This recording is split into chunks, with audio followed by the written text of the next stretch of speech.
Bonjour à tous, je suis Pierre Paya.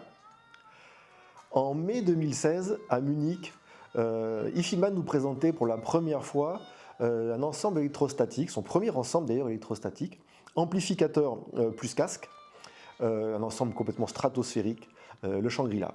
Alors j'ai eu la chance de l'avoir ici à disposition pendant quelques mois, de vous le présenter. Et aujourd'hui, je suis très heureux de vous faire découvrir un nouvel ensemble, toujours de chez IFIMAN, électrostatique, amplificateur plus casque, le Shangri-La Junior. Et bien voici une vue de l'ensemble Shangri-La Junior au complet, l'amplificateur et le casque. Et bien ici, on a donc le casque Shangri-La Junior. Les cups sont des cups en aluminium. La finition est très très belle, l'assemblage est parfait, vraiment très très joli. Alors on voit bien, c'est un casque complètement ouvert, avec la grille ici, dont les éléments sont largement espacés. Il n'y a pas de matériaux amortissants, là c'est vraiment très très ouvert. Le système arc, arceau, bandeau, bien sûr, propre à IFIMAN, on retrouve le même sur le Susvara et sur les HE1000 V1 et V2. Alors ce casque est très confortable, il est léger, il pèse 374 grammes, et ces oreillettes ont un très bon contact avec la peau. On est ici sur des oreillettes mixtes, la cuir et suédine, ce qui fait que ça, ajouté à sa légèreté, ça le rend très agréable à porter. On voit ici derrière les grilles les drivers électrostatiques. Alors il faut savoir qu'ici IFIMAN a beaucoup travaillé même sur la membrane, et elle est très très fine, elle fait 1 micron d'épaisseur, donc ce qui fait qu'elle est très rapide bien sûr, mais ça on va le voir à l'écoute. Et on a aussi une bande passante rarement aussi étendue, puisqu'on descend à 7 Hz et on monte à 120 000 Hz. Le câble est plat et il se termine par un connecteur propriétaire au casque électrostatique Stax et bien sûr IFIMAN. Cet amplificateur Shangri-La Junior est exclusivement dédié au casque électrostatique.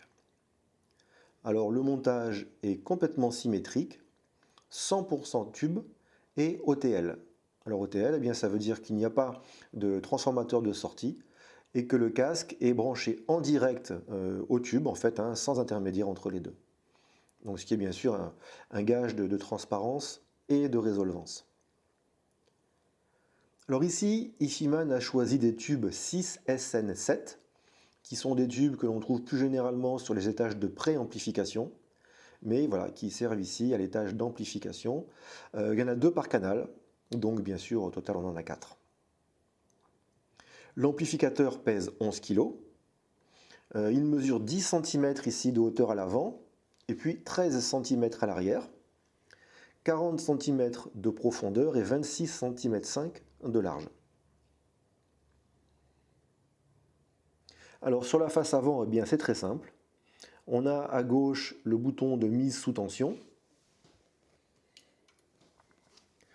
voilà, qui met en marche une temporisation pour le préchauffage et défilement des tubes.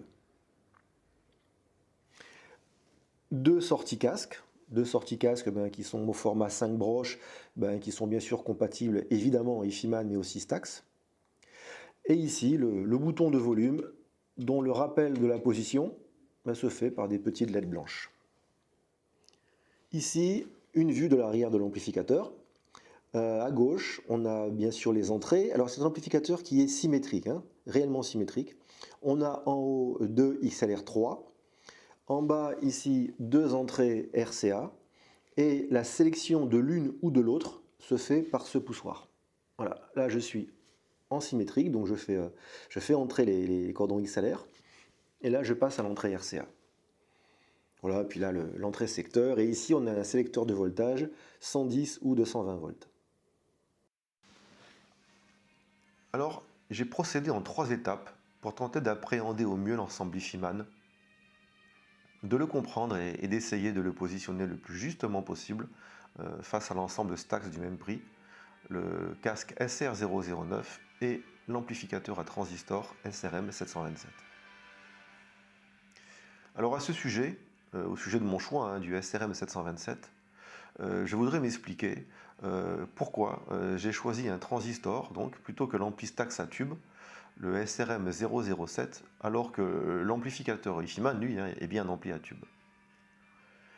Eh bien, je suis parti du postulat que ce sont deux ensembles casques électrostatiques hein, et leur amplificateur que je compare ici, et que le casque IFIMAN étant optimisé avec son ampli, eh bien, j'ai souhaité optimiser au mieux l'écoute du 009. Il se trouve que l'ampli à tube Stax, le SRM007, n'est pas, selon mes critères, au niveau de transparence, de justesse et de précision du SRM727 à transistor.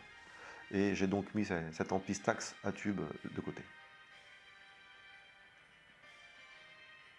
Alors, dans un premier temps, j'ai écouté l'ensemble Shangri-La Junior sur plusieurs types de musique. Ensuite, de seconde étape, je l'ai comparé directement à l'ensemble Stax SRM727 donc, et le casque SR009. Puis pour terminer, dernière étape, eh bien j'ai écouté le casque Shangri-La Junior et le SR009 sur le même ampli, l'ampli IFIMAN. Très vite, à l'écoute de l'ensemble Shangri-La Junior, j'ai retrouvé la très belle aération, la transparence et la délicatesse des panneaux électrostatiques, dans une moindre mesure, toutes les immenses qualités que j'avais trouvées sur le Shangri-La. Alors, je n'irai pas jusqu'à dire qu'il y a un son électrostatique, hein, que la signature électrostatique se reconnaît immédiatement, non. Je connais des ensembles non électrostatiques, offrant également de très grandes qualités d'aération, de transparence, de raffinement et de justesse. Par contre, ce qui me semble pouvoir être affirmé sans trop se tromper, eh bien, c'est qu'en visant l'écoute d'un bon ensemble électrostatique, on est quasiment sûr de retrouver d'emblée toutes ces qualités. L'ensemble Shangri-La Junior se distingue, pour mes oreilles, en effet, et lui aussi, par une très belle séparation des pupitres, une multitude de détails, des timbres qui me semblent très justes, et cette élégance, cette pureté que seuls les très grands ensembles sont capables d'offrir. Alors, j'aurais aimé en revanche que le grave soit un peu plus plein, un peu plus épais, plantureux, un peu moins léger en fait. Mais il faut ici que je sois prudent hein, et que je précise que le grave du Shangri-La est très rapide, sans le moindre traînage, et qu'il est très bien timbré et dégraissé. En fait, le grave du Shangri-La, sans aucun doute, hein, pourrait sembler presque parfait à qui n'aurait pas l'habitude d'entendre celui des meilleurs casques ortho.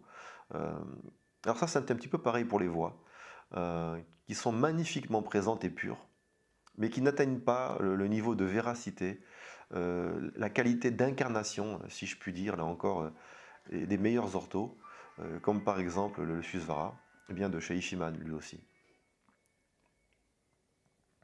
L'aigu est très aérien, il est épuré, cristallin et riche. J'aime beaucoup l'aigu du Shangri-La Junior. La plage dynamique est très étendue, sans aucune distorsion audible, même à très fort niveau. Alors, on a ici quand même une membrane qui est très fine, qui fait 1 micron d'épaisseur, et qui est donc très rapide, aussi bien à se mouvoir qu'à revenir à sa position initiale. Alors après l'écoute du Shangri-La Junior seul, eh bien je suis passé donc à la seconde étape, hein, à sa comparaison directe avec l'ensemble Stax SRM727 et casque SR009. Alors casque que je connais lui depuis longtemps, hein, depuis plus de 5 ans et que j'ai écouté des centaines et des centaines d'heures. J'ai écouté plusieurs types de musique différentes hein, et à chaque fois, bien j'ai perdu, malheureusement hein, avec l'ensemble Stax, j'ai perdu un peu en rigueur, en précision et en définition. Je citerai pour exemple l'écoute du magnifique Alléluia de Dietrich Buxtehude dans sa version chez Accentus. Eh bien, j'entends une meilleure séparation des différentes tessitures de voix, une meilleure définition et une plus grande richesse harmonique des cordes qui les accompagnent. C'est un peu plus lissé en fait, un peu moins riche et un peu moins lisible avec l'ensemble Stax.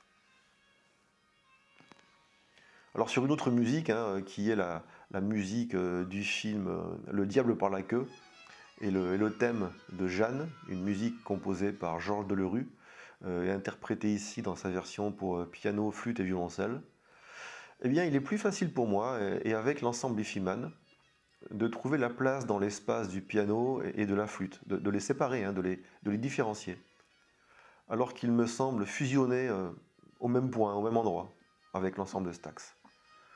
J'arrive moins à les séparer en fait. Le piano est également moins sec et un peu moins brillant dans les notes hautes avec le Shangri-La Junior. La flûte est également un peu plus douce, un peu plus consistante. Elle est moins éthérée en fait qu'avec les Stax. Et puis le violoncelle est également un peu plus caressant, un peu plus riche, un peu plus moelleux hein, avec le Shangri-La Junior. Alors dernière étape, et pour terminer, eh bien, j'ai branché le SR009 sur l'ampli Ifiman. Et là, pour le coup, eh bien, les différences entre les deux casques, c'est marrant, hein, se sont nettement atténuées.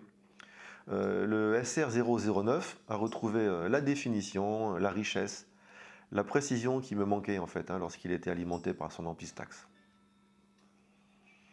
En fait, pour moi, eh bien, les deux casques sont d'un niveau réellement équivalent, hein, pour peu qu'ils soient donc sur le même ampli.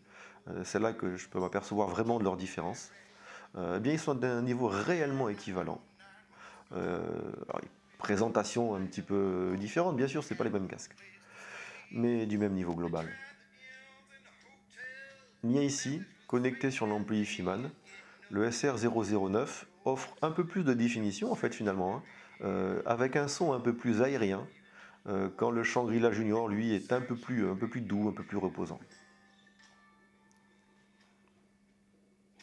Et bien voilà, ces écoutes m'ont montré une nouvelle fois que Ifiman est un acteur à présent incontournable dans le monde du casque haut de gamme, et que ces casques ortho, ou ces ensembles amplis plus casques électrostatiques, eh bien, méritent réellement notre plus grande attention.